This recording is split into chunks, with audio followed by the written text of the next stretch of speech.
Okay, so ayan na guys, na-start ko na. May tubig na siya. Okay na yung ano, umaandar na siya guys. So yun na yung mga basic points na dapat nating malaman. Although hindi ko na videohan step by step. Mahalaga nakuha nyo yung tamang setup, especially doon sa timing. So like ko nasabi sa akin vlog yan, once na magtanggal kayo ng head, kailangan hindi nyo iikutin yung ano, yung crankshaft. Okay, kasi pag naikot nyo yung crankshaft, dalawang ikot ng ikot, di mo alam kung ano, hindi na siya under. Mahihirapan ka na guys pag papa-under mo. Okay, so at least nakuha nyo yung puto kung paano siya tinira.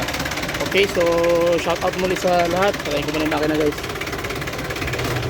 Yan, okay. So yung pagpatay ng makina, hindi na siya gumagano. So ibig sabihin okay yung tira natin.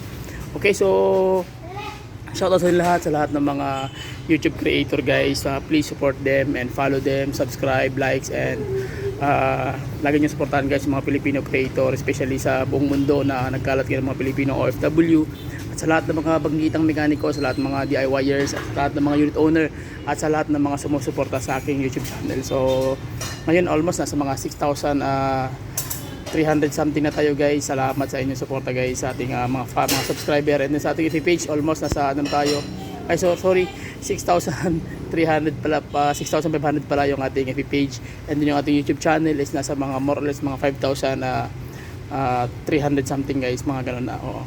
So sige, so yun lang guys. Maraming salamat sa inyo lahat. God bless sa ating lahat. So please subscribe to my YouTube channel, comment down below, and bye bye. See you.